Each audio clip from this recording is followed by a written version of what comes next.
Oral health అంటే మన నోరు పరిశుభ్రంగా ఉండాలి అంటే ఈ టూత్ పేస్ట్లు కానీ లేదంటే మౌత్ వాష్లు కానీ ఏది మీరు సజెస్ట్ చేస్తారు? ఏ టూత్ పేస్ట్ వాడినా అయితే పళ్ళు అయితే తెల్లగా అవ్వవండి. బట్ ఏదో వాడు మార్కెటింగ్ చేసుకోవడానికి ఆ ప్రొడక్ట్స్ అమ్ముతున్నారు. కానీ సడన్ గా సమంతాను లేకపోతే కాజల్ వచ్చి మీ టూత్ పేస్ట్ లో ఉప్పు ఉందా లేదంటే బొగ్గుందా అని చెప్పి అడుగుతున్నారు.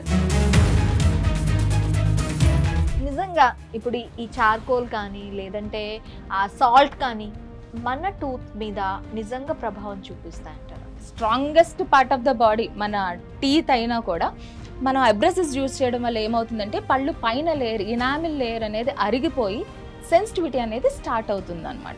సో ఖచ్చితంగా అబ్రెసివ్స్ ఉన్న టూత్ పేస్ట్ అనేది ఖచ్చితంగా వాడకూడదు. ఈ ఫ్లాసింగ్ వల్ల నిజంగానే పంటి మధ్యలో గ్యాప్ ఇంకా పెరిగిపోతుంది అని చెప్పి, అది మనం ఫ్లాసింగ్ అనేది కరెక్ట్ టెక్నిక్లో చేయకపోతే ఆ ఫుడ్ వచ్చింది అదే సెకండరీ అయిపోయి ఇంటర్డెంటల్గా ఏదైతే బోన్ ఉంటుందో ఆ బోన్ అనేది మనమే ఇట్లా చేసి తీసేస్తూ ఉంటాం. మనం రోజుకి ఎంత టైం బ్రష్ చేయాలి, ఎన్నిసార్లు బ్రష్ చేయాలి, చేసే బ్రష్ విధానం ఎలా ఉండాలి?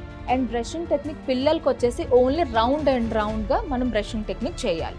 పెద్దవాళ్ళకి వచ్చేసి up and down and round only ఈ 2 టెక్నిక్స్ ఉన్నాయి మనం బ్రష్ చేయడానికి. యూజువల్గా నా దగ్గరకు వచ్చిన పేషెంట్స్కి నేను అడుగుతూ ఉంటాను, మీరు అసలు ఎలా బ్రష్ చేస్తారండి అంటే మామూలుగా చేసేస్తామండి అంటారు. అంతే. కొంతమంది మాట్లాడుతూ ఉన్నప్పుడు బ్యాడ్ స్మెల్ అనేది బయటకు వస్తుంటుంది. ఇది దేని వల్ల అంటారు? ఆ బ్యాడ్ బ్రీత్కి ఇంకో రీజన్స్ ఏంటి అంటే ఫస్ట్ రీజన్ వచ్చేసి టీత్. ఆ పళ్ళు పట్టిన గార ఉందా లేదా అనేది చూస్తాము. మనం లంగ్స్ దగ్గరికి వస్తాం, వాడికి ఏమైనా నిమోనియా ఉందా అట్లాంటివి ఏమైనా చూస్తాం. ఇంకా gastric irritation and acid reflexes అంటారు. పుల్ల తేనుపులు వెనక్కి వస్తాయి అంటారు. యాసిడ్ రావడం వల్ల ఒకటి ఏంటంటే బ్యాడ్ బ్రీత్ అనేది వస్తుంది, ఇంకోటి ఏంటంటే మనకి పళ్ళలో క్యావిటీస్ ఉండడం వల్ల హార్ట్ డిసీజెస్ వస్తాయా? ఖచ్చితంగా ఆ బ్యాక్టీరియా డైరెక్ట్గా ట్రావెల్ అవుతుంది. సో ఇప్పుడు మనకి నోట్ లోపల ఒకవేళ దీన్ని క్యాన్సర్గా గుర్తించాలి అంటే ఏమైనా సిమ్టమ్ ఉంటుందా? అసలు అంత పెద్ద పుండు ఉందా, నా నోట్లో ఇంత పెద్ద పుండు ఉందా, మీరు ఎవరిది చూపించారని కూడా మాతో ఫైట్ చేస్తారు. పన్ను కింద ఒక్కోసారి పన్ను తీసిన దగ్గర ఏరియాస్లో కూడా అది ఇన్ఫెక్ట్ అయిపోయే ఛాన్స్ ఉంటుంది. అయితే ఈ క్యాన్సర్స్ అనేవి ఓరల్ సెక్స్ ద్వారా వచ్చే ఛాన్సెస్ ఎంతవరకు ఉంటాయి? ఫ్రీక్వెంట్గా చేసేవాళ్ళకి, అన్హైజీనిక్ కండిషన్స్లో చేసేవాళ్ళకి ఖచ్చితంగా వచ్చే అవకాశం ఉంటుంది. బిఫోర్ దే ఇంటిమేట్ చేసేది ఫస్ట్ ఓరల్ సెక్సే చేస్తారు. సో ఈ టైంలో మీరు వాళ్ళకి ఎలాంటి సజెషన్స్ ఇస్తారు? సో ఓరల్ సెక్స్ చేయొద్దు అంటే ఆపుతారా అండి? సో చేసిన తర్వాత they have to take some precautions అంటున్నాను. సో మంచిగా బిఫోర్ ఆర్ చేసిన తర్వాత, బిఫోర్ ఆఫ్టర్ 2 కూడా చేసుకోవడం బెటర్ ఆప్షన్. టూత్ బ్రష్ని మనం ఎన్ని సంవత్సరాల వరకు యూజ్ చేయొచ్చు అంటారు? బ్రిజిల్స్ అనేవి మనం కొత్తగా తీసినప్పుడు ఎలా స్ట్రైట్గా ఉన్నాయి, ఒక్కసారి ఇట్లా ఫ్లేర్ అయిపోయింది, బటర్ఫ్లై షేప్ అంటాం, అలా వచ్చిందంటే బ్రష్ తీసి డస్ట్బిన్లో పడేసి కొత్త బ్రష్ తీసుకుని వాడాలి.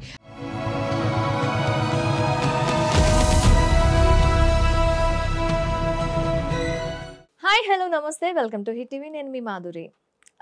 మనకి కంప్లీట్గా మన బాడీ హెల్త్ అనేది మన ఓరల్ హెల్త్ మీద ఆధారపడి ఉంటుందంటారండి. చాలామంది మన నోటిలో ఉండే ఏదైతే ఉంటుందో మనం తీసుకునే ఆహారం ఎలాంటిది ఇలాంటివన్నీ చెక్ చేసుకోరు.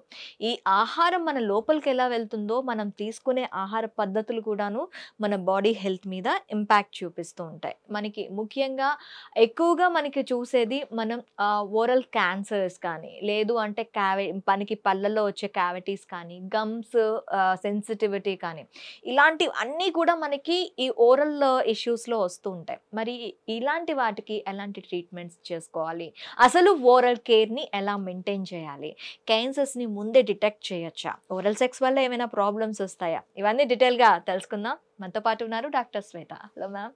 నమస్కారం. శ్వేత, ఓరల్ కేర్ అంటూ ఉంటారు కదా, అసలు ఓరల్ కేర్ అంటే ఏంటి? మనం టూత్ అంటే మనం బ్రష్ చేసుకోవటం లేదంటే టంగ్ క్లీన్ చేసుకోవటం ఇంతవరకే ఓరల్ కేర్గా మనం తీసుకోవచ్చా, లేదు అంటే ఇంకా ఏమైనా స్పెసిఫిక్గా ఓరల్ కేర్ గురించి మీరు ఏమైనా చెప్తారా? ఓరల్ కేర్ అంటే యూజువల్గా మనం టీత్, టంగ్ ఈ 2 కాన్సన్ట్రేట్ చేస్తాం. యూజువల్గా పొద్దున్న లేచి మనం బ్రషింగ్ చేస్తాం కదా, పళ్ళు తోమేసుకుంటాం, టంగ్ క్లీన్ చేసేస్తాం, మన బ్రషింగ్ అయిపోయింది, we will go to our routine work. అలానే కాదు, మన చుట్టూరా ఉన్న గమ్స్ ఏదైతే టిష్యూస్ ఉన్నాయో అన్నీ కూడా క్లీన్ చేసుకోవాలి. అది ఎలా క్లీన్ చేసుకోవాలంటే బ్రష్ పట్టుకుని మనం టీత్ని క్లీన్ చేసుకుంటాం.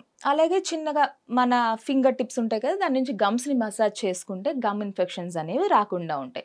అలాగే all over the chicks, mucosa అని అంటాం అనమాట, మొత్తం లోపల బుగ్గల లోపల ఉంటుంది కదా, అదంతా కూడా మనం జస్ట్ ఫింగర్తో క్లీన్ చేసుకుంటే సరిపోతుంది. దాన్ని కొత్తగా ఏదో పెట్టుకుని వాడుకోవాలి అట్లా ఏం కాకుండా ఫింగర్తో క్లీన్ చేసుకుంటే సరిపోతుంది. That comes under oral hygiene. It's not only teeth and tongue. Okay, not only teeth and tongue. Yes, మనకి ఎక్కువగా చూపించేది టీత్ అండ్ టంగే చూపిస్తారు కదా. సో మనకి సమ్ బ్రషెస్ కూడా డిఫరెంట్ టైప్స్ ఆఫ్ బ్రషెస్ ఉంటాయి. సో ఈ బ్రష్ని ఈజ్ ఇట్ సబ్జెక్టివ్, అంటే పర్సన్ టు పర్సన్ ఏమైనా మారుతుందా? ఎందుకంటే అందరి పళ్ళ వరుస ఒకేలా ఉండదు. Is it true? Yes. So is it subjective, అంటే ఒకరితో ఒకరికి ఆ పళ్ళ వరుస వల్ల కూడా మార్పులు ఉండటం వల్ల బ్రష్ చూస్ చేసుకునే విధానం మారాలి అంటారా? సో పళ్ళ వరస దాన్ని బట్టి కాదండి, అంటే అది ఒక టైప్ కానీ, బట్ యూజువల్గా ఏం చేస్తాము అంటే చాలా మంది ఇప్పుడు మీడియం బ్రిజిల్స్ ఉన్న బ్రష్ వాడేస్తున్నారు. అస్సలు మీడియం బ్రిజిల్స్ ఉన్న బ్రష్ అస్సలు వాడకూడదు, ఓన్లీ సాఫ్ట్ వాడాలి. అంటే యూజువల్ నార్మల్గా పళ్ళు ఉన్న వాళ్ళు సాఫ్ట్ బ్రిజిల్స్ వాడితే సరిపోతుంది. అల్ట్రా సాఫ్ట్ కూడా వాడద్దు అనే చెప్తాం. అల్ట్రా సాఫ్ట్ బ్రష్ అనేది ఓన్లీ డెంచర్ వేరర్స్, ఎవరైతే పళ్ళ సెట్ వాడతారో వాళ్ళ కోసమే. అది మెత్తగా ఉంటుంది కాబట్టి బ్రష్ పెట్టుకోగానే వెళ్ళిపోతుంది, అది క్లీనింగ్ అనేది ప్రాపర్గా అవ్వదు.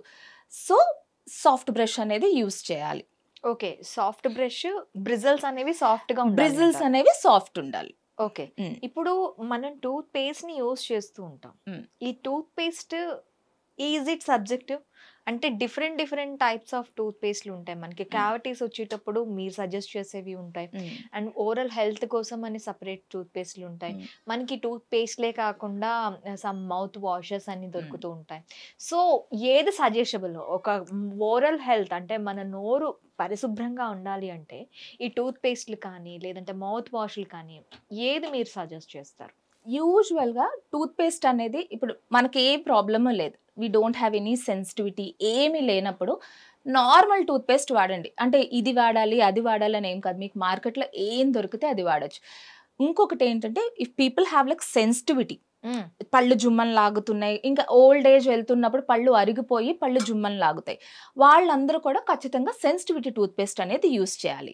ఆ సెన్సిటివిటీ టూత్ పేస్ట్ కూడా ఇప్పుడు ఏంటి అంటే, ఇప్పుడు నా దగ్గరకు వచ్చిన పేషెంట్స్ ఏమంటారంటే, మేడం నేను 5 years నుంచి సెన్సోడైన్ వాడుతున్నాను మేడం, అట్లా అంటారు. కానీ ఎప్పుడు కూడా సెన్సిటివిటీ టూత్ పేస్ట్ కూడా అది 1 month or 2 months మ్యాక్స్ వాడేసి వదిలేసి మళ్ళీ రెగ్యులర్ టూత్ పేస్ట్కి వెళ్ళిపోవాలి. అలానే వాడుతూ వెళ్ళిపోతారు. ఇఫ్ అది అలా వాడుతూ అలవాటు అయిపోయింది అనుకోండి, నిజంగా వాడికి నార్మల్ టైమ్స్లో వాడేస్తాడు, నిజంగా సెన్సిటివిటీ వచ్చినప్పుడు అది పనిచేయదు, ఎందుకంటే బాడీ ఎక్లిమటైజ్ అయిపోతుంది అప్పటికి. అది ఇది కూడా మనకి అలవాటు అయిపోతుందా టూత్ పేస్ట్ కూడా? అవునండి, అవునవును, ఖచ్చితంగా అయిపోతుంది. అందుకే సెన్సిటివిటీ టూత్ పేస్ట్ కూడా లాంగ్ టర్మ్లో వాడకూడదు. నా దగ్గరకు వచ్చిన పేషెంట్స్ అందరికీ నేను సజెస్ట్ చేస్తాను. ఇంకొకటి నార్మల్గా ఉన్నది అనుకోండి, ఇప్పుడు ఏ ప్రాబ్లం లేదనుకో ఏదన్నా వాడమని చెప్తారు. బెస్ట్ టూత్ పేస్ట్ అంటారు, మేడం ఆ టూత్ పేస్ట్ వాడితే పళ్ళు తెల్లగా అయిపోతాయా అంటారు. వైట్నింగ్ మీద చాలా చాలా చాలా ఉన్నది, కానీ అసలు ఏ టూత్ పేస్ట్ వాడినా కూడా వైట్నింగ్ అవ్వదు అని నేను చెప్తాను. With my 15 years of experience లో నాకు తెలిసింది ఏంటి అంటే, ఏ టూత్ పేస్ట్ వాడినా అయితే పళ్ళు అయితే తెల్లగా అవ్వవండి. బట్ ఏదో వాడు మార్కెటింగ్ చేసుకోవడానికి ఆ ప్రొడక్ట్స్ అమ్ముతున్నారు కానీ, బట్ అదైతే జరగదు. ఓకే, ఇంకొకటి టూత్ పేస్ట్ విషయానికి వస్తే మనకి నిమ్మరసం తర్వాత సోడా వేసి రుద్దుకుంటే పళ్ళు తెల్లగా అయిపోతాయని చెప్పి ఈ మధ్య యాడ్స్ లో సడన్ గా సమంతాను లేకపోతే కాజల్ వచ్చే మీ టూత్ పేస్ట్ లో ఉప్పు ఉందా లేదంటే బొగ్గుందా అని చెప్పి అడుగుతున్నారు. నిజంగా మన ఏన్షియంట్ ఇండియా టైమ్స్ లో తీసుకుంటే పళ్ళ అంటే పొయ్యి అంటే మనకి మండించగా వచ్చిన బూడిద ఉంటుంది కదా, ఆ బూడిదని పౌడర్ చేసుకొని ఇంకొంచెం సాఫ్ట్ చేసుకొని దాన్ని పట్టుకొని చేసుకునేవాళ్ళు. అది అలా రెగ్యులరైజ్ అయ్యి దాన్ని అలా మార్పు వచ్చి ఇప్పుడు టూత్ పేస్ట్ లో సెవరల్ టైప్స్ మసాలా టూత్ పేస్ట్లు అండ్ ఈ సెన్సోడైన్ కానీ లేదంటే డిఫరెంట్ టైప్స్ ఆఫ్ టూత్ పేస్ట్లు వచ్చేసాయి. నిజంగా ఇప్పుడు ఈ చార్కోల్ కానీ లేదంటే ఆ సాల్ట్ కానీ మన టూత్ మీద నిజంగా ప్రభావం చూపిస్తాయి అంటారు? ఖచ్చితంగా ప్రభావం చూపిస్తుందండి. మనకి ఏ టూత్ పేస్ట్లోనే అబ్రెసివ్స్ ఉంటాయి కదా, అంటే అబ్రెసివ్స్ అంటే గరుకుగా ఉండేవి కూడా ఏది కూడా పళ్ళ మీద వాడడానికి వీలు లేదు. ఓకే. ఫస్ట్ అస్సలు డాబర్ బ్రాండ్స్ అవి చెప్పకూడదు, కానీ సో అబ్రెసివ్స్ ఉన్న టూత్ పేస్ట్ అయితే అస్సలే యూజ్ చేయకూడదు అని నేను చెప్తాను. ఎందుకంటే అబ్రెసివ్స్ ఉండడం వల్ల మన టీత్ ఎంత strongest part of the body మన టీత్ అయినా కూడా మనం అబ్రెసివ్స్ యూజ్ చేయడం వల్ల ఏమవుతుందంటే పళ్ళు పైన లేయర్, ఇనామిల్ లేయర్ అనేది అరిగిపోయి సెన్సిటివిటీ అనేది స్టార్ట్ అవుతుంది అనమాట. సో ఖచ్చితంగా అబ్రెసివ్స్ ఉన్న టూత్ పేస్ట్ అనేది ఖచ్చితంగా వాడకూడదు. మిగతాది ఏది దొరికినా పర్లేదు, మార్కెట్లో ఏది అది మసాలా అంటున్నారు ఇది అంటున్నారు ఏదన్నా వాడండి, బట్ అబ్రెసివ్స్ ఉన్నవి మాత్రం ఖచ్చితంగా వాడకూడదు. నేను ఇజ్ ఇట్ మిత్ ఆర్ నిజంగా ఇది ఫ్యాక్టా చెప్పండి. మనకి ఒక టూత్ బ్రష్ తీసుకున్నాం అనుకోండి, దాని మీద మనం టూత్ పేస్ట్ అప్లై చేస్తాం కదా, అది కంప్లీట్ అప్లై చేయాలని కొంతమంది చెప్తూ ఉంటారు. లేదు, ఒక చిన్న బఠానీ గింజ అంత టూత్ పేస్ట్ మన పంటికి సరిపోతుంది అని చెప్పి. సో ఈ టూత్ పేస్ట్ క్వాంటిటీ తీసుకునేటప్పుడు మనం ఆ క్వాంటిటీని ఎలా మెజర్ చేసుకోవాలంటారు? సో మనకి ఒక బ్రష్ ఉంటుంది కదండి, బ్రష్కి బ్రెజిల్స్ ఇంత ఇంత ఇంత సైజ్ ఉంటుంది, దానికి only peanut size of paste అనేది సరిపోతుంది. అది పైన పెట్టుకోకుండా we have to press upon the bristles అనమాట. సో లోపలికి వెళ్తుంది, లేకపోతే ఒక్కొక్కసారి బ్రష్ చేసుకునేటప్పుడు వెంటనే మనం ఫస్ట్ టైం ఉమ్మున్నప్పుడే మొత్తం అంతా వెళ్ళిపోతుంది, నెక్స్ట్ టైం మనం అలా టైం పాస్ చేస్తున్నట్టే ఏం కాదు. సో ఒక పీ సైజ్ నట్ తీసుకోవాలి, అది బ్రిజిల్స్ లోపలికి కొంచెం ప్రెస్ చేసుకుని మనం అప్లై చేసుకుంటే, మనం 2 minutes బ్రష్ చేసుకుంటాం కాబట్టి 2 minutes అంటే ఏదో టైం చూసుకుని చేయడం కాదు. 2 minutes అని ఎందుకు చెప్తాము అంటే అన్ని సర్ఫేసెస్ క్లీన్ అవ్వాలి, అప్పర్ లోవర్ లోపల సైడ్, అసలు ఈ లోపల కింద పళ్ళు లోపల సైడ్ అసలు ఎవ్వరు కూడా క్లీన్ చెయ్యరు, అవన్నీ కూడా ఖచ్చితంగా క్లీన్ చేసుకోవాలి. లోపల కూడా క్లీన్ చేసుకోవాలి, అది కూడా మన పళ్ళే కదా, లోపల క్లీన్ చేసుకోకపోతే ఎలా? మోస్ట్ ఆఫ్ ది టైమ్స్ పళ్ళు ఎవరికి ఊడిపోతాయంటే లోవర్ కింద పన్ను లోపల ఎవరైతే సరిగ్గా క్లీన్ చేసుకోరో వాళ్ళకే పళ్ళు తొందరగా ఊడిపోయే ఛాన్సెస్ ఉంటాయి. మా డైలీ ప్రాక్టీసెస్లో కూడా 90% ఆఫ్ ద పీపుల్ ఎవరైతే పళ్ళు ఊగి వస్తున్న వాళ్ళ కింద ఫ్రంట్ పళ్ళే ఉంటుంది, ఎందుకంటే అక్కడ బ్రష్ చేయాలని కూడా తెలియదండి. ఖచ్చితంగా అన్ని సర్ఫేసెస్ క్లీన్ చేయాలి. Along with that tongue scraping is also very important. Tongue scraping కూడా కంపల్సరీ చేయాలి ఓరల్ హైజీన్ మెయింటైన్ అవ్వడానికి. ఈ థ్రెడ్ తో ఫ్లాకింగ్ చేస్తూ ఉంటారు, ఫ్లాసింగ్. ఈ ఫ్లాసింగ్ వల్ల నిజంగానే పంటి మధ్యలో గ్యాప్ ఇంకా పెరిగిపోతుంది అని చెప్పి, లేదు అంటే ఆ గ్యాప్స్ పెరిగిపోవటం వల్ల క్యావిటీస్ అక్కడ ఏర్పడే ఛాన్సెస్ ఉంటాయని చెప్పి చెప్తూ ఉంటారు. ఈ ఫ్లాసింగ్ ఎంత వరకు చేయాలి, ఎవరు చేయాలి, ఏ టైంలో చేయాలి? ఫ్లాసింగ్ అనేది కంపల్సరీ చేసుకోవాలండి. అది చిన్న థ్రెడ్ లాగా ఉంటుంది, అది మంచిగా మనం టైట్ గా పట్టుకుని ఇంటర్డెంటల్ అంటే పంటికి మధ్యన ఫుడ్ ఇరుక్కుంటుంది కదా, అంటే మెయిన్లీ మనం నాన్ వెజ్ ఫైబర్ ఐటమ్స్ తీసుకునేటప్పుడు ఫుడ్ అనేది ఖచ్చితంగా ఇరుక్కుంటుంది. అది వెజ్లో అనుకోండి ఆకుకూరలు, క్యారెట్ ఇట్లాంటివి ఇరుక్కుంటుంది. నాన్ వెజ్లో అంటే మోస్ట్లీ మటన్ ఇరుక్కుంటుంది, దాని తర్వాత నెక్స్ట్ వచ్చేసి చికెన్ అట్లాంటివి ఇరుక్కుంటాయి అనమాట. అలా ఫుడ్ లాడ్జ్మెంట్ అయినప్పుడు మనము ఫ్లాసింగ్ ద్వారా అంటే థ్రెడ్ ద్వారా ఇంటర్డెంటల్ ఏరియాలో కరెక్ట్గా తీసుకోవాలి. ఇప్పుడు మనం అది రాంగ్ పొజిషన్లో పెట్టామనుకోండి, మనం ఫుడ్ తీయకుండా ఇంటర్డెంటల్ బోన్ అని ఉంటుంది, పంటికి మధ్యన ఏదైతే ఇంటర్డెంటల్ బోన్ ఉంటుందో మనం వెళ్ళి దాన్ని తీస్తూ ఉంటాం అనమాట. ఎందుకంటే మనం కరెక్ట్గా అది చెయ్యలేదు అనుకోండి, మనం మిర్రర్లో అనేది చూసుకోకుండా చేసామనుకోండి, అది మనం ఫ్లాసింగ్ అనేది కరెక్ట్ టెక్నిక్లో చెయ్యకపోతే ఆ ఫుడ్ వచ్చింది అదే సెకండరీ అయిపోయి ఇంటర్డెంటల్గా ఏదైతే బోన్ ఉంటుందో ఆ బోన్ అనేది మనమే ఇట్లా చేసి తీసేస్తా ఉంటాం అనమాట. సీరియస్లీ? పంటికి మధ్యలో కూడా మనకి బోన్ ఉంటుందా? ఖచ్చితంగా అండి, పంటికి మధ్యన బోన్ ఉంటుంది, దాన్ని ఇంటర్డెంటల్ బోన్ అంటారు. అది మన ఫ్లాసింగ్ కానీ రెగ్యులర్గా టూత్ పిక్స్ అవి పెడతా ఉంటారు, బ్యాంబూ స్టిక్స్ పెడతా ఉంటారు, అది చాలా హార్డ్ ఉంటుంది కదా. అది పెట్టడం వల్ల ఏమవుతుందంటే ఈ ఫుడ్ అనేది వస్తుంది, రాదు అని నేను చెప్పను, వచ్చేదాకా మనం చేస్తాం కాబట్టి. అది వచ్చేసిన తర్వాత ఏంటంటే మనకు తెలియదు కదా మనం ఫుడ్ తీస్తున్నామా ఇంటర్డెంటల్ బోన్ తీస్తున్నామా అని చెప్పి. ఆ బోన్ వచ్చేసింది అనుకోండి, అక్కడ మనకి జాగా అనేది ఏర్పడుతుంది. ఫస్ట్ మనకి ఏదో అప్పుడప్పుడు ఫుడ్ లాడ్జ్మెంట్ అయితే అదొక 6 months తర్వాత చాలా ఫ్రీక్వెంట్గా ఫుడ్ లాడ్జ్మెంట్ అయిపోతూ ఉంటుంది, ఎందుకంటే మన ఇంటర్డెంటల్ బోన్ని మనమే తీసేసుకుంటూ ఉంటాం. ఓకే, సో ఈ సపోర్టివ్ కేర్ దేని గురించి మ్యామ్? ఈ ఇంటర్డెంటల్ బోన్ అనేది మనకి ఏం సపోర్ట్ చేస్తుంది? అసలు పంటికి మధ్యలో గ్యాప్ ఉండడమే కష్టము. ఆ గ్యాప్‌లో కూడా ఇంటర్డెంటల్ బోన్ ఉంది అంటే అది దేనికి పనిచేస్తుంది యాక్చువల్లీ? ఇప్పుడు యాక్చువల్‌గా పన్ను అనేది ఇలా ఉందనుకోండి. పన్ను అనేది మనకు బోన్‌లోనే ఉంటుందన్నమాట. ఒక పన్నుకి ఇంకో పన్నుకి సపోర్ట్ చేసేది మొత్తం అంతా బోన్ స్ట్రక్చరే. యాహ్! ఇప్పుడు మనకి ఇలాగా ఒక కర్వేచర్ లాగా ఉంటుంది కదా! యెస్. యెస్. అదంతా కూడా లోపల బోన్ ఉంటుంది. దానిపైన చిగురు ఉంటుంది. హ్మ్. దాని కర్వేచర్ అంటే టూత్ పట్టుకోవడానికి మనకు బోన్ ఉంటుందన్నమాట. 2 పళ్ళ మధ్యన ఉంది కాబట్టి దానికి ఒక పేరు interdental bone. Okay. So mainly మనకి ఫుడ్ లాడ్జ్మెంట్ ఎక్కడ అవుతుంది? ఐదర్ పళ్ళు పైన ఏదైనా క్యావిటీ ఉందనుకోండి, పళ్ళు పైన ఉందనుకుంటే క్యావిటీ ఫామ్ అయిపోయి అందులో మనకి ఫుడ్ లాడ్జ్ అవుతుంది. హ్మ్. ఇప్పుడు పళ్ళకి మధ్యన అందరికి ఇప్పుడు ఉన్న సమస్యలే అవి. పళ్ళులో మధ్యన ఫుడ్ ఇరుక్కుంటుంది మేడం అని అంటున్నారు. అది because of interdental bone, loss of interdental bone అన్నమాట. ఓకే.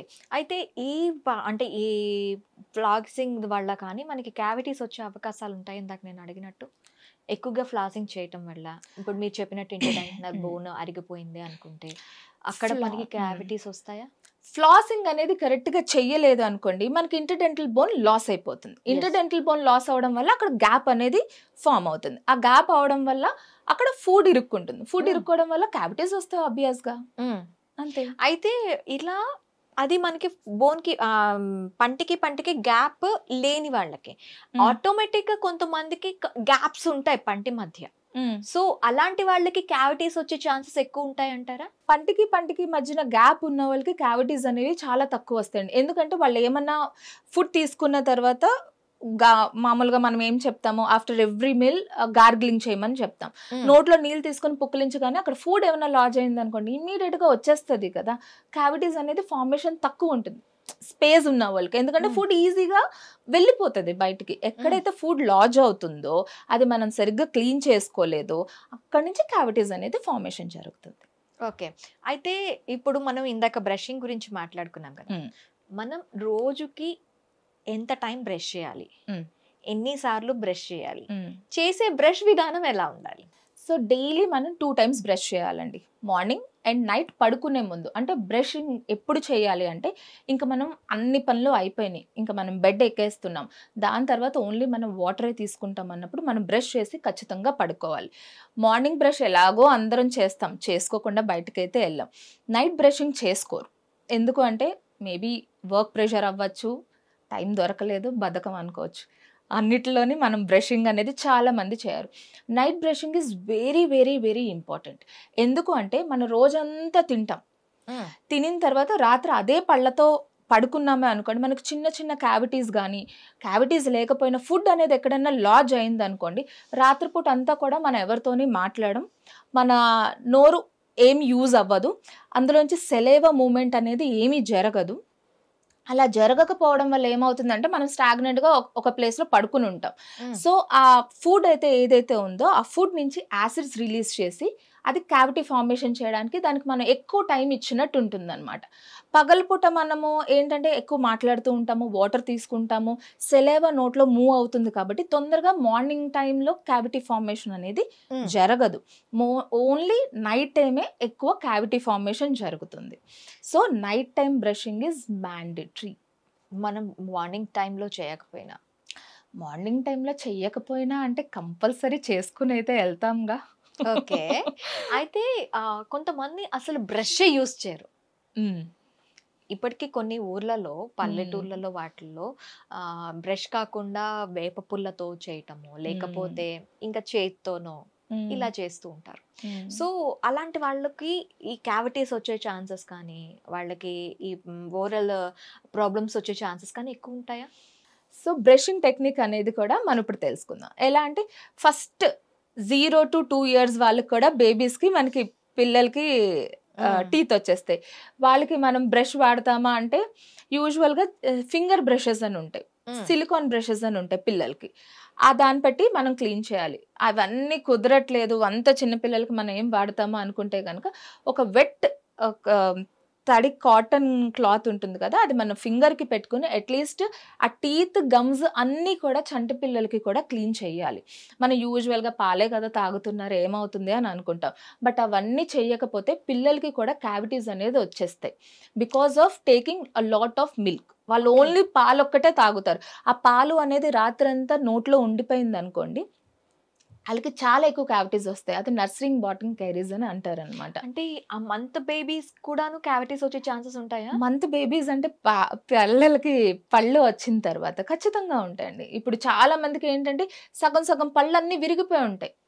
అవంతా కూడా నోట్లో ఎక్కువసేపు పాలు పెట్టుకోవడం వల్ల, అంటే వాళ్ళు పెట్టుకుని అలా పడుకుని పోతారు కదా, ఐదర్ బాటిల్ కానివ్వండి, మదర్ ఫీడింగ్ కానివ్వండి, వాట్ ఎవర్ ద థింగ్, నోట్లో పాలు ఉన్నాయి. పాల్లో అంటాం కదా మదర్స్ మిల్క్ లో షుగర్ కంటెంట్ ఉంటుంది అని చెప్పి, దానివల్ల మనకి క్యావిటీస్ అనేది ఖచ్చితంగా వస్తాయి.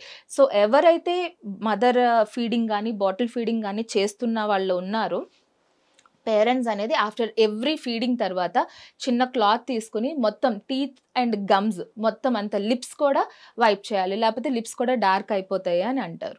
అవన్నీ కూడా క్లీన్ చేసుకోవాలి ఓరల్ హైజీన్ మెయింటైన్ చేయడానికి. చేత్తోనే మన టంగ్ కూడా క్లీన్ చేయాలి ఇన్ఫాంట్స్కి, చిన్నపిల్లలకి. ఓకే.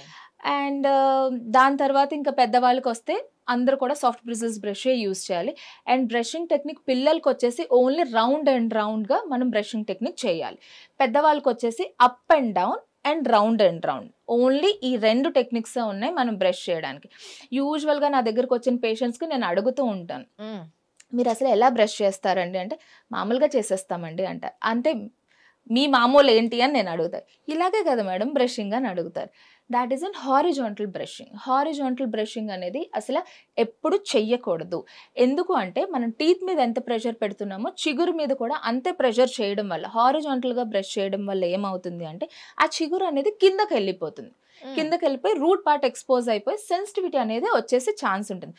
ఖచ్చితంగా హారిజాంటల్ బ్రషింగ్ ఒక 4-5 years చేసిన వాళ్ళకి అందరికీ కూడా చిగుర్లు కిందకి వెళ్ళిపోయి పళ్ళు జుమ్మని లాగడం స్టార్ట్ అవుతుంది అనమాట.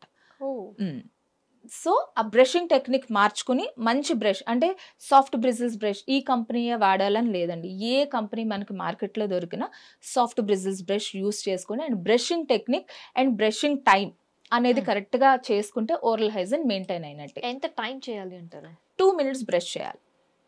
ఖచ్చితంగా అలారం పెట్టుకుని 2 minutes చేయమని అనట్లేదు. అన్ని సర్ఫేసెస్ క్లీన్ అయ్యేంత వరకు మనం బ్రష్ చేసుకుంటే సరిపోతుంది. అదంతా చేయడానికి మనకు ఒక దగ్గరగా ఒక 2 minutes అనేది టైం పడుతుంది. 2 minutes లో బ్రష్ అయిపోతుందా? కొంతమంది అది కాదు 10 minutes 15 minutes రుద్ది పామింది చేస్తూ ఉంటారు. ఇలా చేయటం వల్ల మనకి కొంతమంది ఏం చెప్తారు అంటే ఎనామిల్ పాడవుతుంది అని చెప్పి, ఇలా చేయడం వల్ల నిజంగా ఎనామిల్ పాడవుతుందా? అంటే రుద్దడం వల్ల ఎనామిల్ పాడవుతుందా అనేది కొన్ని కేసెస్లో మనం చూస్తాం కానీ 100% కాదు. బట్ 15 minutes చేస్తున్నారు, 10 minutes చేస్తున్నారు అని అంటారు. 10 minutes వాళ్ళు బ్రష్ చేస్తున్నారా, బ్రష్ నోట్లో పెట్టుకున్నారా అనేది కూడా గమనించాలండి. యూజువల్గా 15 minutes చేస్తున్న వాళ్ళు ఆ ఫోన్ పట్టుకుని బ్రష్ నోట్లోనే పెట్టుకుంటారు. వాళ్ళు ఏమనుకుంటారు, నేను 15 minutes బ్రష్ చేశాను అనుకుంటారు. అదంతా ఏం అవసరం లేదు. జస్ట్ 2 minutes ఆల్ సర్ఫేసెస్, అన్ని సర్ఫేసెస్ అంటే పైన కింద లోపల అప్పర్ సర్ఫేస్, అక్లూజల్ సర్ఫేసెస్ అంటారు, అన్ని సర్ఫేసెస్ క్లీన్ చేసుకుంటే సరిపోతుంది. It will take just 2 minutes. మన ఓరల్ హెల్త్ అనేది మన టోటల్ బాడీ హెల్త్ని కాజ్ చేస్తుంది. మన ఓరల్ హెల్త్ పాడైతే బాడీ హెల్త్ కూడా పాడవుతుంది. Is it true? ఎస్. ఎందుకంటే మనం తినే ఆహారం దేని నుంచి తీసుకుంటాము? నోటి నుంచే తీసుకుంటాం. నోటి నుంచే మన బాడీకి అన్ని న్యూట్రియంట్స్ వెళ్తాయి. ఇప్పుడు మామూలుగా ఏం చెప్తున్నాం, 80% డైజెషన్ నోట్లోనే అవ్వాలి అంటే డైజెస్టివ్ సిస్టమ్ నోట్లో ఉందని కాదు కదండి. ఎలా? మనం బాగా నవిలి తినాలి. ఇలా బాగా నవిలి తింటే మనకు న్యూట్రియంట్స్ అన్ని బాడీలోకి వెళ్ళి బాడీ హెల్త్ అనేది మెయింటైన్ అవుతుంది. That is the thing. ఇప్పుడు పళ్ళే సరిగ్గా లేవనుకోండి, వాళ్ళు సరిగ్గా చూ చేయరు, అది డైరెక్ట్గా పొట్టలోకి వెళ్తుంది, పొట్ట నుంచి బయటకు వచ్చేస్తుంది. న్యూట్రియంట్స్ బాడీకి ఎలా వెళ్తాయి? సో 100% పళ్ళు అందరూ లేకపోయినా పెట్టించుకుని ఓరల్ హెల్త్ మెయింటైన్ చేయాలి. బాగా చూ చేస్తేనే మన హెల్త్ అనేది నార్మల్గా ఉంటుంది. అంటే పళ్ళు లాస్ట్ అయిన వాళ్ళు ఖచ్చితంగా పళ్ళు పెట్టించుకోవాలి అంటారు? ఖచ్చితంగా పెట్టించుకోవాలి. ఇప్పుడు ఫర్ ఎగ్జాంపుల్ ఏంటి అంటే, ఇప్పుడు ఒక సైడే పళ్ళు ఉన్నాయి, రెండో సైడ్ పళ్ళు లేవు. వాళ్ళు ఏం చేస్తారంటే కంటిన్యూస్గా ఒక సైడ్ నుంచే తినడం స్టార్ట్ అవుతుంది. అలా కంటిన్యూస్గా కొన్ని ఇయర్స్ అంటే ఒక పర్టికులర్ పీరియడ్ ఆఫ్ టైం తింటా ఉన్నారనుకోండి, ఎటు సైడ్ తింటున్నారో అటు సైడ్ కాకుండా ఆపోజిట్ సైడ్లో టీఎంజే అని ఒకటి ఉంటుంది అనమాట, జా పెయిన్ స్టార్ట్ అవుతూ ఉంటుంది. ఇంకొకటి ఏంటి అంటే అలా రావడం వల్ల ఏమవుతుందంటే ఇది షుగర్ ఎలా వస్తుంది, ఇంకా వచ్చింది అనుకోండి మనం కంటిన్యూస్గా మెడికేషన్ ఎలా వాడతాము, ఇప్పుడు టీఎంజే ఇష్యూ వచ్చిందంటే కూడా అలాగే కంటిన్యూస్గా మెడికేషన్ వాడాల్సి వస్తుంది. ఇవన్నీ తెలియదు. ఇంకొకటి ఏంటంటే పళ్ళు అరిగిపోతాయి, ఎక్కువ ఒకటే సైడ్ తినడం వల్ల పళ్ళు అరిగిపోతాయి. ఇంకో ఫేషియల్ స్ట్రక్చర్లోకి వచ్చామనుకోండి, ఎటు సైడ్ మనం తింటున్నామో అటు సైడ్ బుగ్గ రౌండ్గా ఉంటుంది, ఎటు సైడ్ తినమో అటు సైడ్ ఆ చీక్ అంతా ఫ్లాట్గా అయిపోతుంది. ఎందుకంటే మనం అక్కడ మజిల్స్ యాక్టివేట్ చేయట్లేదు కదా. ఓకే, ఫేషియల్ డిఫార్మిటీ కూడా వచ్చేస్తుంది. ఇప్పుడు ఇంకా చెప్పాలి అంటే మనకి వెనకాల పళ్ళు లేవనుకోండి, దంతాలు కొన్ని ఇయర్స్ నుంచి లేవనుకోండి, బుగ్గల లోపలికి వెళ్ళిపోతాయి. ఓకే, ఫేషియల్ స్ట్రక్చర్ ఖచ్చితంగా మారిపోతుంది. అందుకే పళ్ళు పెట్టుకున్న ఎమ్మటే కూడా నాకు మళ్ళీ రౌండ్ గా వచ్చేస్తుందా మేడం, నా బుగ్గలు నాకు వచ్చేస్తాయి అంటే ఎమ్మటే రాదు కదండి.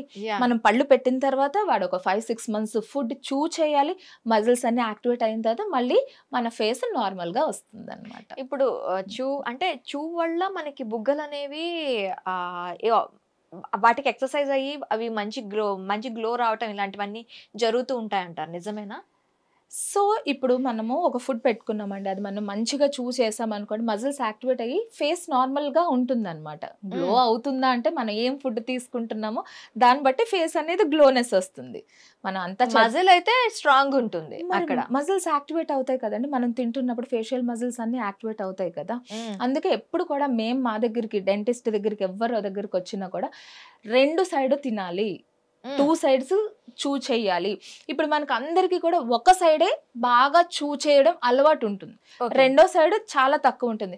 బట్ ఏంటంటే ఒక్కొక్కసారి కాన్షియస్ అయ్యి రెండో సైడ్ కూడా బోత్ సైడ్స్ కూడా చూ చేయాలని మేము చెప్తాం.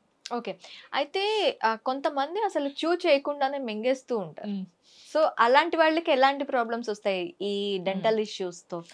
ఇప్పుడు ఫుడ్ చూ చేయకుండా వెళ్ళిపోయింది అనుకోండి, ఇండైజెషన్ ప్రాబ్లమ్స్ వస్తాయి, గ్యాస్ట్రిక్ ఇరిటేషన్ వస్తుంది, దాని నుంచి మొత్తం బాడీ కంప్లైంట్స్ అన్ని స్టార్ట్ అవుతాయి కదా. ఇప్పుడు ఒక గ్యాస్ట్రిక్ ఇరిటేషన్ వచ్చింది అనుకోండి, దాని నుంచి ఎన్ని ఇబ్బందులు ఉంటాయి చెప్పండి. సో అట్లాంటివి ఎప్పుడు చేయొద్దు. సో ఖచ్చితంగా నవిలి తినమని చెప్తున్నాం. 80% ఆఫ్ ఫుడ్ అనేది నోట్లోనే నవిలి తిని నోట్లోనే డైజెషన్ అయిపోవాలి. అక్కడి నుంచి పొట్ట మిగతా పని అంతా 20% మన స్టమక్ చూసుకుంటుంది. కొంతమంది మాట్లాడుతూ ఉన్నప్పుడు బ్యాడ్ స్మెల్ అనేది బయటకు వస్తూ ఉంటుంది, ఇది దేని వల్ల అంటారు? సో బ్యాడ్ బ్రీత్ కి రీజన్స్ ఓన్లీ మనము టీత్, టంగ్ అని అనుకుంటాం, కానీ మనకి కోమార్బిడిటీస్ ఇంకా ఏమన్నా హెల్త్ ఇష్యూస్ ఉన్నాయా అని కూడా చూసుకోవాలి. మోస్ట్లీ మనకి ఐటీ ఎంప్లాయీస్ ఉన్నారు అనుకోండి, వాళ్ళు ఎక్కువసేపు అసలు మాట్లాడరు, ఓన్లీ సిస్టమ్తోనే పని చేస్తారు, 2-3 గంటలు మాట్లాడకుండా వాళ్ళే పని చేసుకుంటారు. అంటే అక్కడ లోపల సెలేవా అనేది మూమెంట్ అనేది జరగదు. ఒక్కసారి ఎవరైనా వచ్చి మాట్లాడినప్పుడు వాడు నోరు తెరిచినప్పుడు they will feel like bad breath. ఎందుకు అంటే మన సెలైవా మూమెంట్ జరగలేదు కాబట్టి బ్యాడ్ బ్రీత్ అనేది వస్తుంది. సో అలాంటి వాళ్ళు ఏం చేయాలంటే ఫ్రీక్వెంట్గా వాటర్ అనేది సిప్ చేస్తూ ఉండాలి. ఓకే, సో బ్యాడ్ బ్రీత్ పోవాలి అంటే వాటర్ సిప్ చేస్తే సరిపోతుందా? నో. ఆ బ్యాడ్ బ్రీత్కి ఇంకో రీజన్స్ ఏంటి అంటే ఫస్ట్ రీజన్ వచ్చేసి టీత్. ఆ పళ్ళు పడ్డ గార ఉందా లేదా అనేది చూస్తాము, ఇంకా టంగ్ సరిగ్గా చేసుకుంటున్నారా లేదా చూస్తాం. ఈ 2 బాగున్నాయి, మనం బాగా చేసేసిన తర్వాత మనం లంగ్స్ దగ్గరికి వస్తాం, వాడికి ఏమైనా నిమోనియా ఉందా అట్లాంటివి ఏమైనా చూస్తాం. ఇంకా gastric irritation and acid reflexes అంటారు, పుల్ల తేనుపులు వెనక్కి వస్తాయి అంటారు. యాసిడ్ రావడం వల్ల ఒకటి ఏంటంటే బ్యాడ్ బ్రీత్ అనేది వస్తుంది, ఇంకోటి ఏంటంటే పళ్ళు అరిగిపోతాయి. ఇప్పుడు పుల్ల తెనుపులు వచ్చినాయండి, యాసిడ్ రిఫ్లెక్సెస్ వల్ల పళ్ళు పైన ఇనామిల్ లేయర్ అనేది అరిగిపోవడం జరుగుతుంది. సో బ్యాడ్ బ్రీత్కి ఓన్లీ మనం పళ్ళు, టంగ్ అని అనుకుంటాం కాదు. సో ఇప్పుడు ఒకవేళ ఈ 2 బాగున్నా కూడా గ్యాస్ట్రిక్ ఇరిటేషన్ ఉంది అనుకోండి, వాడికి ఎప్పటికీ బ్యాడ్ బ్రీత్ అలానే వస్తుంది. ఫస్ట్ మనం ఏం చేస్తాం, అప్పుడు గ్యాస్ట్రిక్ ఇష్యూ ఉంది అంటే ఫస్ట్ గ్యాస్ట్రిక్ ట్రీట్ చేసుకోండి అని చెప్తాం. ఆ గ్యాస్ట్రిక్ ఇరిటేషన్ అదంతా కూడా ట్రీట్ అయిపోయిన తర్వాత వాడికి బ్యాడ్ బ్రీత్ అనేది తగ్గిపోతుంది. ఓకే, అంటే ఇది కంటిన్యూస్గా ఉండే ప్రాసెస్ కాదు, దీనికి ట్రీట్మెంట్స్ ఉన్నాయి బ్యాడ్ బ్రీత్కి కూడా? బ్యాడ్ బ్రీత్ కూడా ఖచ్చితంగా ట్రీట్మెంట్స్ ఉంటాయి. బట్ మెయిన్ థింగ్ ఏంటి అంటే ఇప్పుడు చాలా మందికి పళ్ళు క్లీనింగ్ అనేది నాకు ఏం ప్రాబ్లం లేదు కదా, నేను అసలు డెంటిస్ట్ దగ్గరికి ఎందుకు వెళ్ళాలి అనేది ఒక ఉంటుంది. బట్ మేమేం చెప్తాము అంటే once in year everyone has to come for dental visit. వచ్చి అసలు ఏముంది ఏం జరుగుతుంది అనేది తెలుసుకోమని చెప్తాం. జనరల్గా బాడీ చెకప్కి వెళ్తా ఉంటాం, ప్రతి ఇయర్ కంపల్సరీ అందరూ వెళ్తున్నారు. ఇప్పుడు ఏదో కార్పొరేట్ ప్యాకేజ్ ఇచ్చిందనో లేకపోతే మనకే భయమేసే వెళ్తున్నాం, మనకి ఏదో వచ్చేస్తుందని కాదు కదా, ఏమన్నా అవుతుందేమో తెలుసుకుందామని ముందు జాగ్రత్తగా వెళ్తున్నాం. అలాగే డెంటిస్ట్ దగ్గరికి కూడా కంపల్సరీ డెంటల్ విజిట్కి 1 ఇయర్కి ఒకసారి రావాలి. మనం ఎంత బ్రష్ చేసుకున్నా, మీరు బ్రష్ చేసింది వేరు, అంటే డెంటల్ దగ్గరికి వస్తే మనం మెషిన్తో క్లీనింగ్ అనేది చేస్తాం అనమాట. ఎక్కడైతే పళ్ళు మనం ఫస్ట్ మాట్లాడుకున్న వంకర్ టింకర్ పళ్ళు ఉన్నాయనుకోండి, మనం ఎంత క్లీన్ చేసుకున్నా అందులోకి బ్రష్ అనేది పోదు.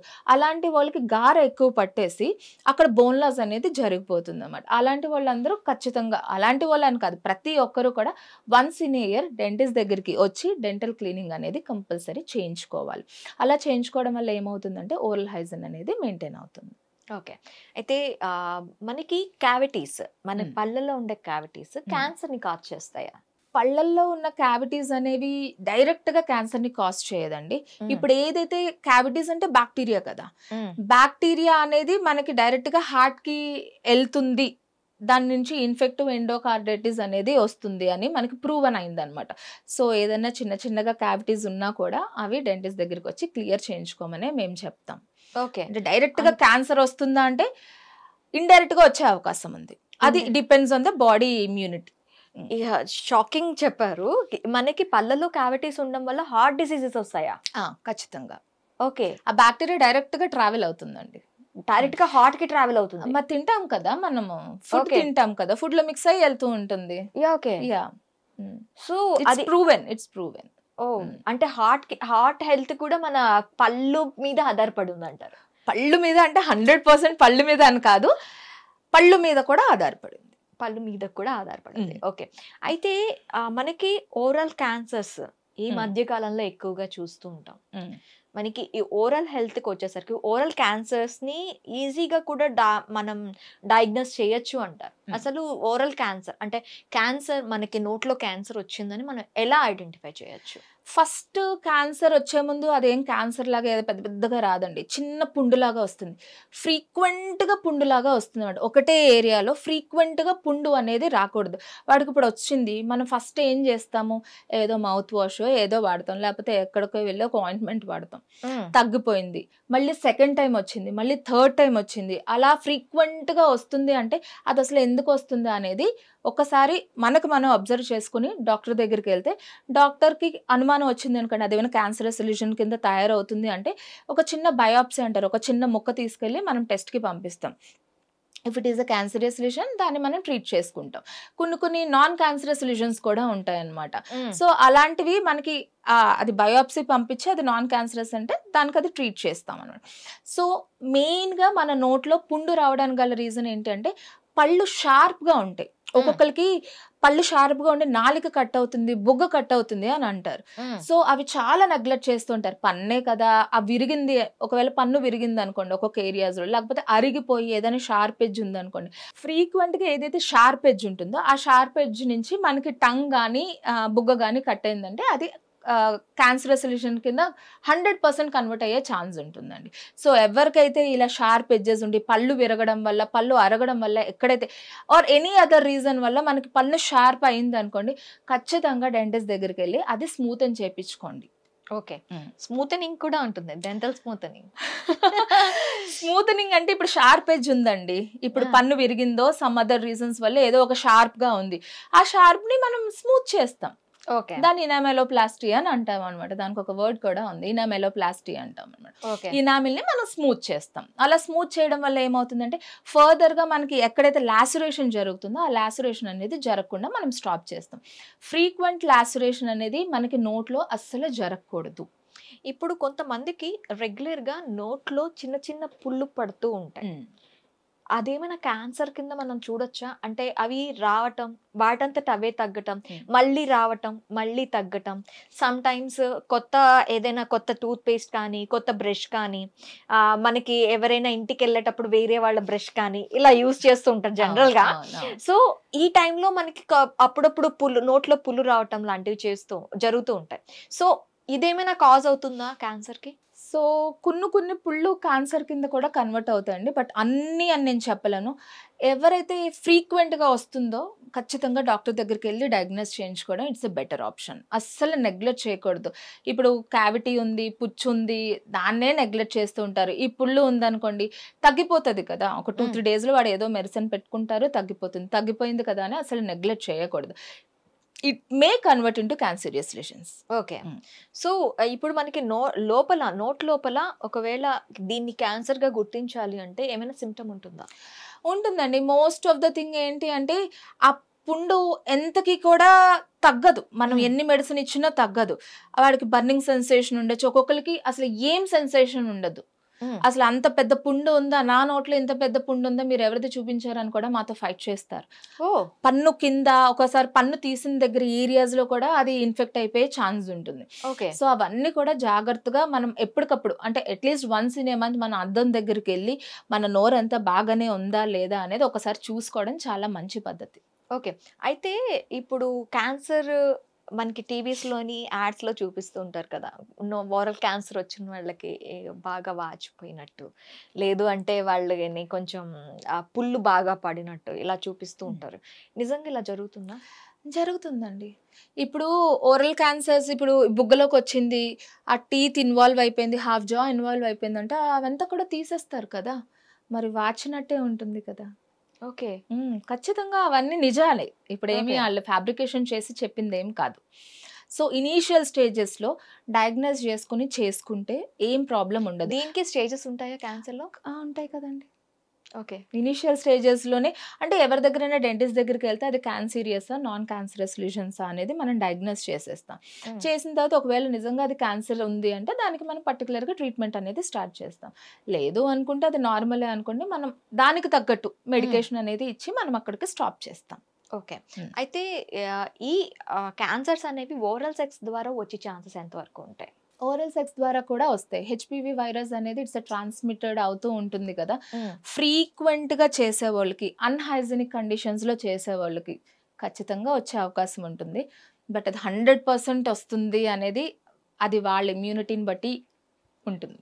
ఓకే. అది క్యాన్సర్ కాజ్ చేయాలి అంటే ఇమ్యూనిటీ డిపెండ్ అయ్యి ఉంటుంది అంటారు? 100% కాదు, సమ్ ఎక్స్టెంట్ వరకు ఇమ్యూనిటీ మీదే ఉంటుంది. ఓకే. అయితే ఈ ఓరల్ సెక్స్ చేసే వాళ్ళకి మీరు ఇచ్చే సజెషన్స్ ఏంటి? అంటే హైజీన్ మెయింటైన్ చేయటమా, లేకపోతే ఈ ఓరల్ సెక్స్కి అసలు చేయొద్దు అని చెప్పటమా? ఎందుకంటే బిఫోర్ దే ఇంటిమేట్ చేసేది ఫస్ట్ ఓరల్ సెక్సే చేస్తారు. సో ఈ టైంలో మీరు వాళ్ళకి ఎలాంటి సజెషన్స్ ఇస్తారు? సో ఓరల్ సెక్స్ చేయొద్దు అంటే ఆపుతారా అండి? అంటే ఫస్ట్ వచ్చిన question. So no people will listen to us కాబట్టి సో చేసిన తర్వాత they have to take some precautions అంటున్నాను. సో మంచిగా బిఫోర్ ఆర్ చేసిన తర్వాత, బిఫోర్ ఆఫ్టర్ రెండు కూడా చేసుకోవడం బెటర్ ఆప్షన్. సో అయిన తర్వాత కూడా ఓరల్ హైజీన్ ఏదైతే ఉంటుందో అదంతా కూడా క్లీన్ చేసుకోమని చెప్తాము. క్లీన్ చేసుకొని మంచిగా మౌత్ వాష్లు వాడి అట్లీస్ట్ ఇఫ్ ప్రిఫరబుల్లీ బ్రష్ చేసుకోవడము, అట్లాంటి సింపుల్ టిప్స్ అనేది ఫాలో అవ్వడం వల్ల కొంతవరకు మనము దాన్ని కంటామినేషన్ అనేది ఆపగలుగుతాం. శ్వేత గారు, నాకు కొన్ని మిత్స్, నేను గూగుల్ సెర్చ్లో మిత్స్ తీసుకొచ్చాను. చాలా మంది సెర్చ్ చేస్తున్నవి వాటిల్లోనే గూగుల్ మనకి రికమెండ్ చేస్తుంది మిత్ ఆర్ ఫ్యాక్ట్స్ కింద. So some myths and facts in my hand. అవి మిమ్మల్ని అడిగితే ఈజ్ ఇట్ నిజమా కాదా, ఎందుకు అని. చూయింగ్ గమ్ తింటే బ్రష్ చేయాల్సిన పని లేదు. చూయింగ్ గమ్కి అసలు బ్రష్కి సంబంధం లేదండి. చూయింగ్ గమ్ చేస్తే ఏమవుతుందంటే జస్ట్ అది రిఫ్రెష్మెంట్ అంతే. బ్రషింగ్ అనేది ఓరల్ హైజీన్ కంపల్సరీ చేయాలి. అసలు బ్రషింగ్కి దానికి సంబంధం లేదు. కంపల్సరీ డైలీ 2 times బ్రష్ చేయాలి, 2 minutes బ్రష్ చేయాలి అంతే. దాని రిప్లేస్మెంట్ అసలు ఏది లేదు. చూయింగ్ గమ్ కాదు, ఏమీ కాదు. ఓకే. షుగర్ తినటం వల్ల పళ్ళు పాడైపోతాయి, క్యావిటీస్ వస్తాయి. షుగర్స్ తినడం వల్ల క్యావిటీస్ వస్తాయి. షుగర్ తినడం వల్ల క్యావిటీస్ వస్తాయి అనడం కన్నా, షుగర్ అంటే ఏదైతే మనం షుగర్ అంటే ఫర్ ఎగ్జాంపుల్ ఒక చాక్లెట్ తీసుకున్నాం, డార్క్ చాక్లెట్, మనకి పంటి లోపల ఏదైనా చిన్నగా క్యావిటీ ఉంది, ఒక స్పేస్ ఉంది దానికి అకామిడేట్ అవ్వడానికి, ఆ చాక్లెట్ అందులో వెళ్ళి కూర్చుంది అనుకోండి, ఇందాక మనం మాట్లాడుకున్నట్టు అవి యాసిడ్స్ రిలీజ్ చేస్తే క్యావిటీ డెవలప్ చేస్తుంది అంతే. మనం చాక్లెట్ తినచ్చు, అది పొట్టలోకి వెళ్ళాలి కానీ పంటికి ఉండకూడదు. చాక్లెట్ తినొచ్చు కానీ పంటలో ఉండకూడదు. పంటలో ఉండకూడదు. After chewing the chocolate you must clean your mouth. yes every time cleaning అనేది చెయ్యలేం కదా. ఇప్పుడు మన ఆఫీస్లో ఉంటాం, ఒక టాఫీ వేసుకుంటాం, బ్రష్ పట్టుకుని తిరగలేం కదండి. ఆఫ్టర్ ఎవ్రీ మీల్, ఇప్పుడు ఒకవేళ మనం చాక్లెట్ తిన్నామే అనుకోండి, వెంటనే వాటర్ తీసుకుని గార్గిలింగ్ చేయాలి. సో ఫుడ్ అనేది పంటి లోపల స్ట్రక్ అవ్వకుండా చూసుకోవాలి. ఓకే, గమ్స్ నుంచి బ్లీడింగ్ అవ్వటం చాలా common. Is it myth or fact?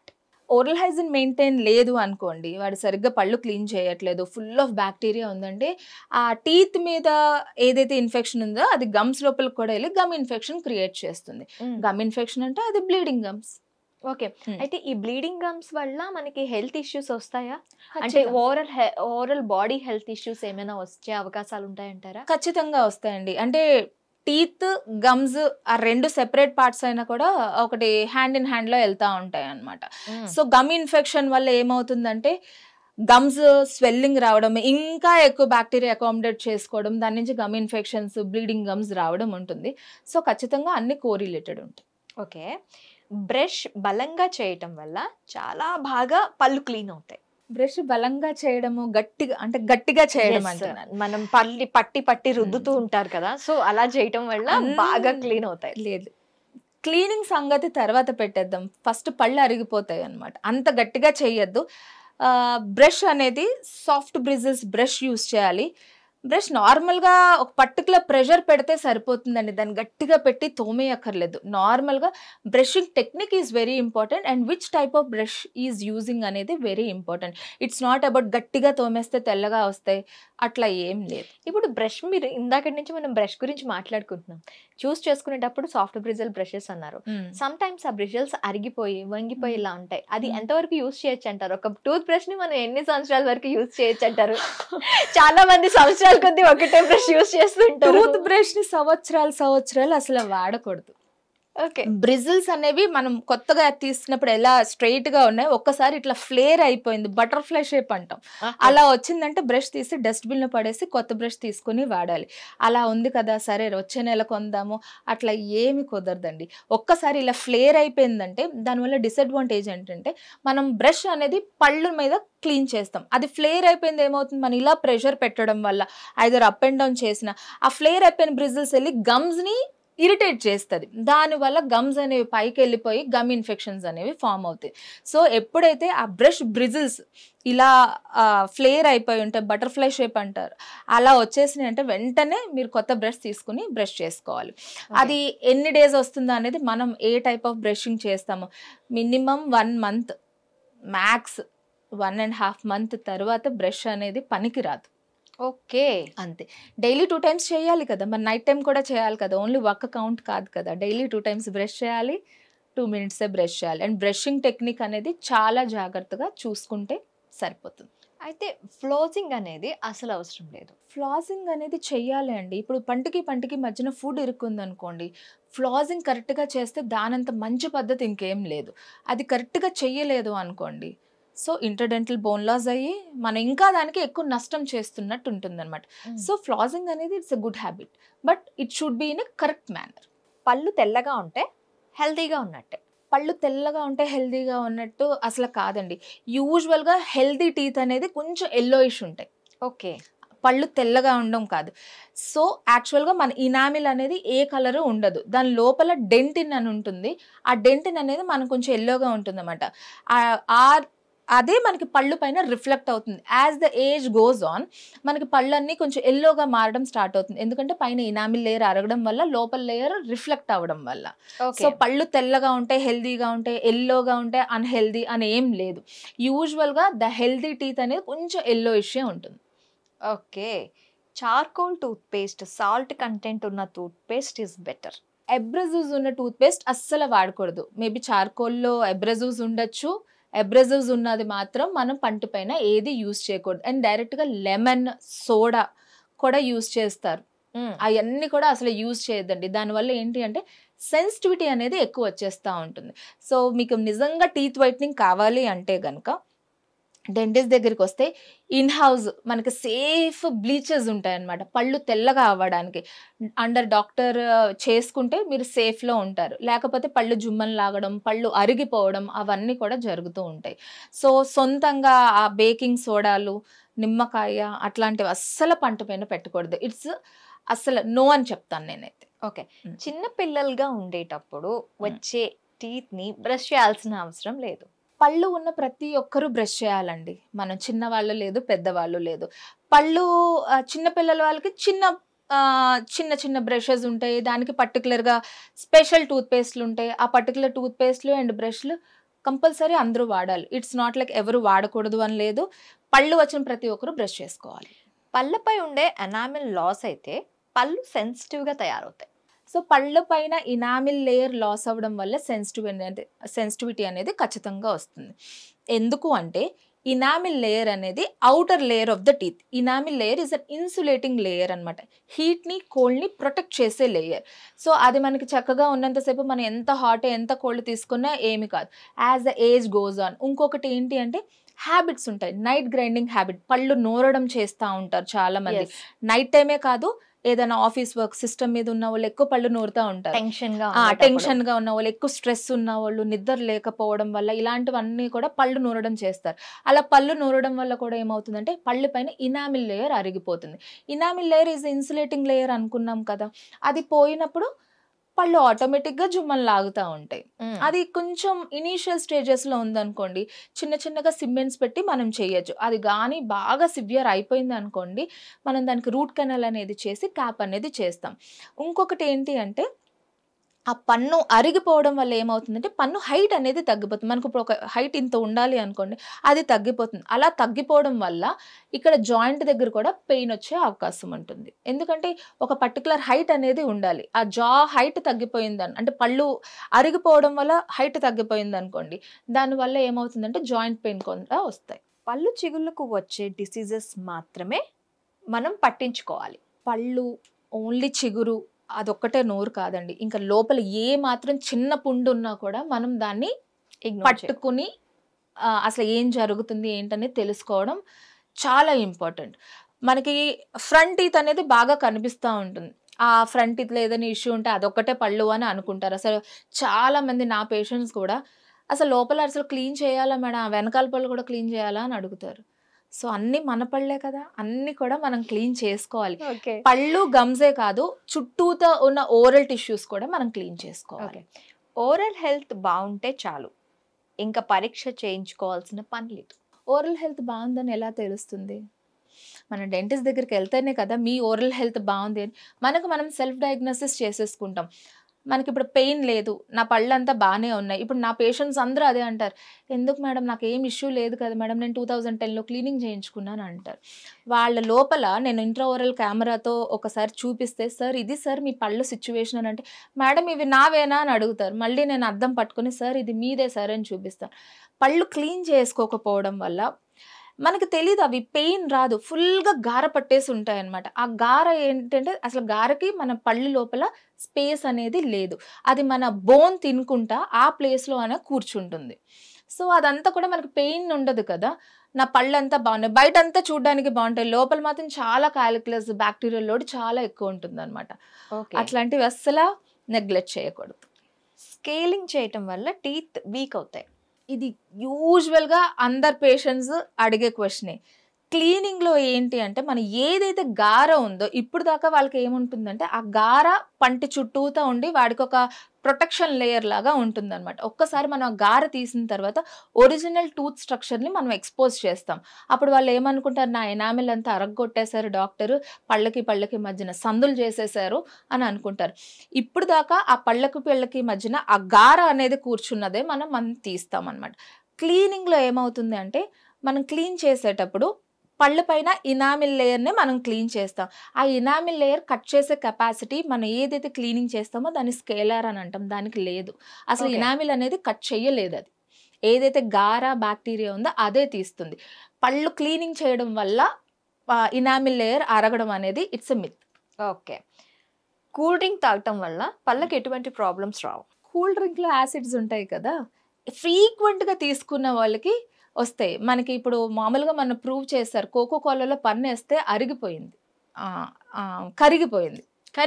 కరిగిపోయింది సీరియస్గా అదొక డాక్యుమెంట్ కూడా చేశారు. సో ఎక్కువ ఫ్రీక్వెంట్ గా కూల్ డ్రింక్స్ కూడా తీసుకోకూడదు, అది యాసిడ్స్ కదా, మనకి ఎరోషన్ అనేది కోకో కోలా మాత్రమే అవాయిడ్ చేస్తారు. సో యూజువల్గా చూడండి, సాఫ్ట్ డ్రింక్స్ అనేది తీసుకోవచ్చు, బట్ ఫ్రీక్వెంట్గా తీసుకునే వాళ్ళు ఇంకా సోడాస్ కూడా, not only Coca Cola and soft drinks ఒక్కటే కాదు. సో ఫ్రీక్వెంట్గా ఎక్కువ ఈ ఏరేటెడ్ డ్రింక్స్ తీసుకున్న వాళ్ళకి పళ్ళు అనేది సెన్సిటివిటీ రావడం జరుగుతుంది, పళ్ళు అరగడం అనేది జరుగుతుంది. అయితే మీరు కూల్ డ్రింక్స్ చెప్తున్నారు, ఓకే. ఇప్పుడు ఆల్కహాల్ కన్జంప్షన్, లేదంటే సిగరెట్ తీసుకునే స్మోకింగ్ కన్జంప్షన్, గుట్కా, కిల్లి, ఇలాంటివన్నీ పళ్ళకి ఏమైనా హాని చేస్తాయా? అంటే స్మోకింగ్ నాట్ కాజ్, అంటే లోపలికి వెళ్ళి లంగ్స్ చేస్తుంది, మనకి తాగిన డ్రింక్ లోపలికి పోతుంది, అండ్ మనం ఏదైనా తింటే చేసి వెంటనే నోరు క్లీన్ చేసేసుకుంటాం, కిల్లి ఆర్ గుట్కా. ఇదేమైనా పళ్ళకి కానీ ఓరల్ హెల్త్ కి కానీ ప్రాబ్లం చేస్తాయి ఇవి? ఫస్ట్ థింగ్ మీరు అడిగింది ఏంటి? డ్రింక్స్.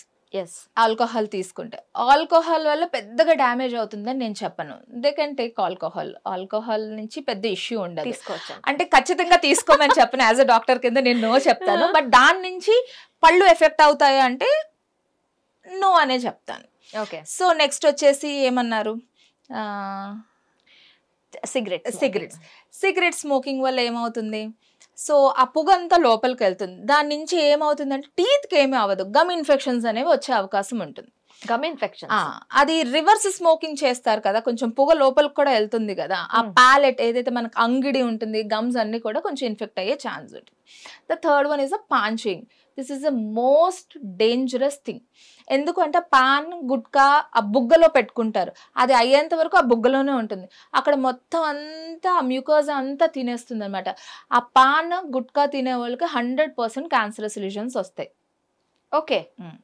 ఇప్పుడు సిగరెట్ తాగటం వల్ల మనకి క్యాన్సర్స్, ఓరల్ క్యాన్సర్స్ వచ్చే ఛాన్సెస్ ఉంటాయా? అంటే మొత్తం అంతా పాడు చేస్తుందని చెప్పన్నారు కదా. సిగరెట్ వల్ల 100% ఓరల్ క్యాన్సర్స్ వస్తాయి అని అయితే నేనైతే చెప్పనండి, అలానే తాగమని కూడా నేను చెప్పను. సో 100% సిగరెట్ నుంచి వస్తుందని లేదు. ఇన్ఫెక్షన్స్ అయితే వస్తాయి. ఇన్ఫెక్షన్స్ వస్తాయి కదా, వాడి ఇప్పుడు ఓరల్ హైజీన్ మెయింటైన్ చేయకపోతే నార్మల్ పీపుల్ కూడా వస్తాయి. సో వీళ్ళు ఇంకా కొంచెం ఎక్స్ట్రా హ్యాబిట్స్ ఉన్నాయి కాబట్టి కొంచెం ఎక్కువ వచ్చే అవకాశం ఉంది. ఓకే. అయితే ఈ పాన్, గుట్కా ఇవి తీసుకునే వాళ్ళు ఓరల్ హైజీన్ ఎలా మెయింటైన్ చేయాలంటారు ఒకవేళ తీసుకుంటున్నారు? సో ఇంకా పాన్, గుట్కా వాళ్ళకి ఏం చెప్తామండి, వాళ్ళు చెప్పినా వింటారు అనేది secondary thing.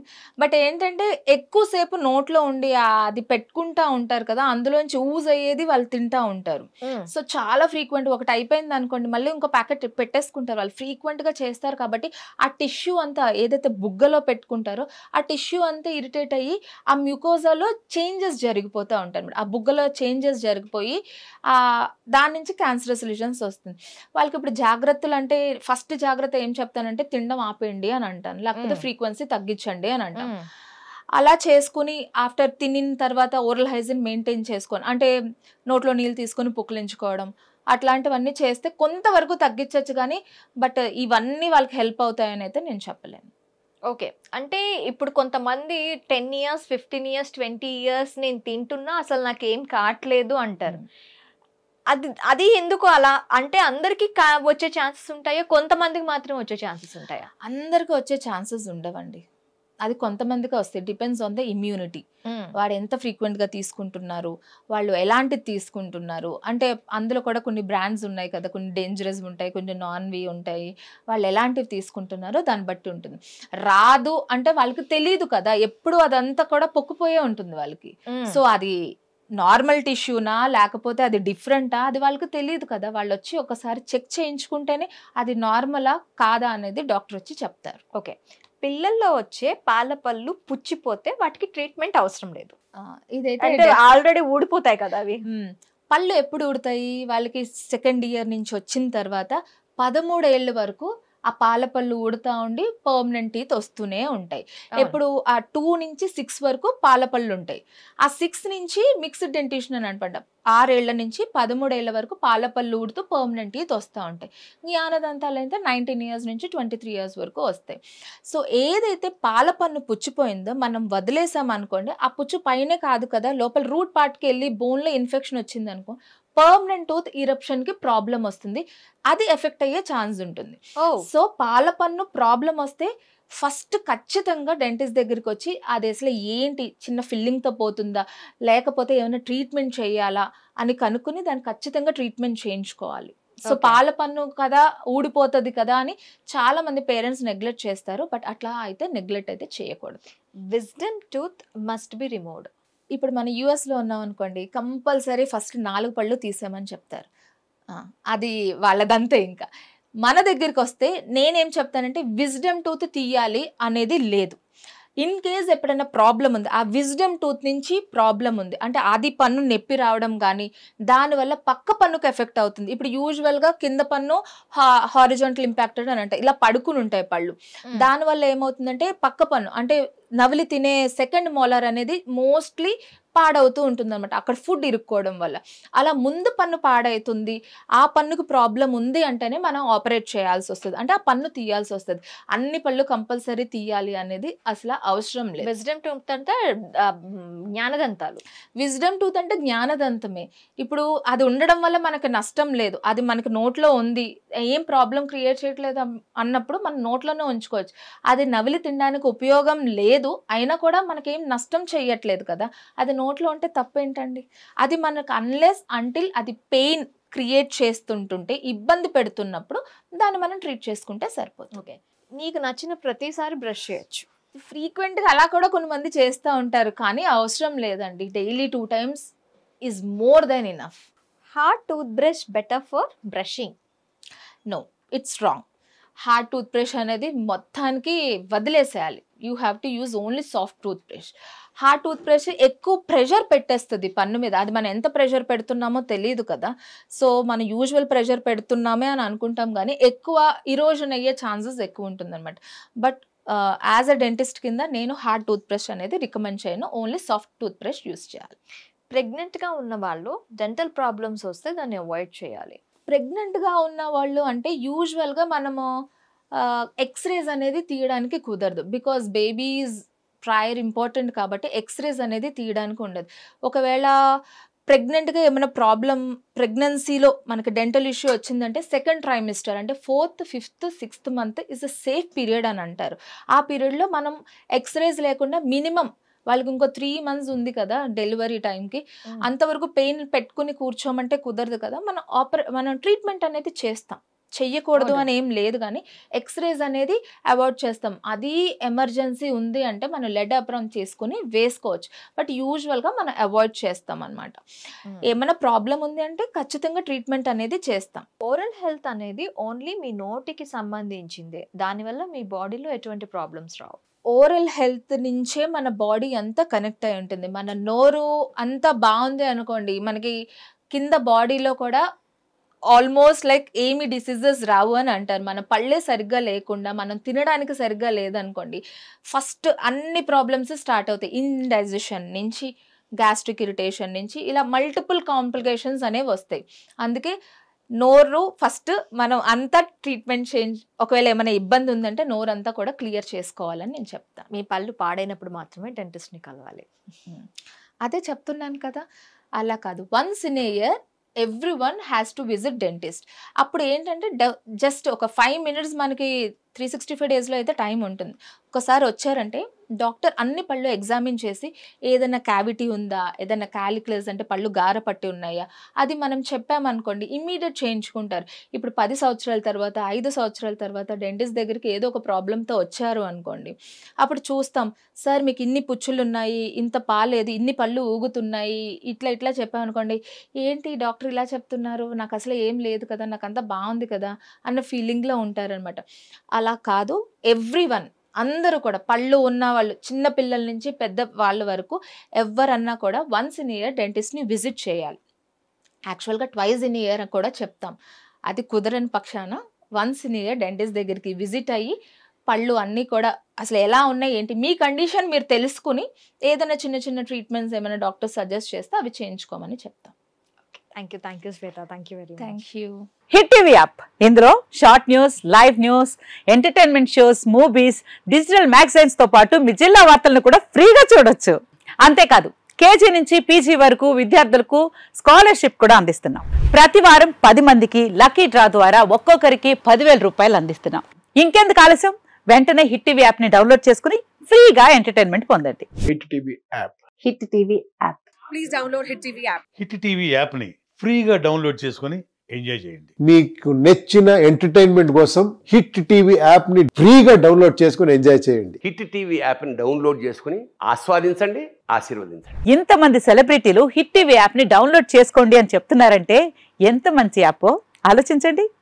America America America అమెరికాలో చదవాలనుకునే వాళ్ళకి విశ్వసనీయమైన పేరు మన శౌర్య కన్సల్టెన్సీ. UK లో 1 year masters. UK లో 1 year masters. 2 years work permit up to 5 years visa. Contact Saurya Consultancy. Contact 89851 89851.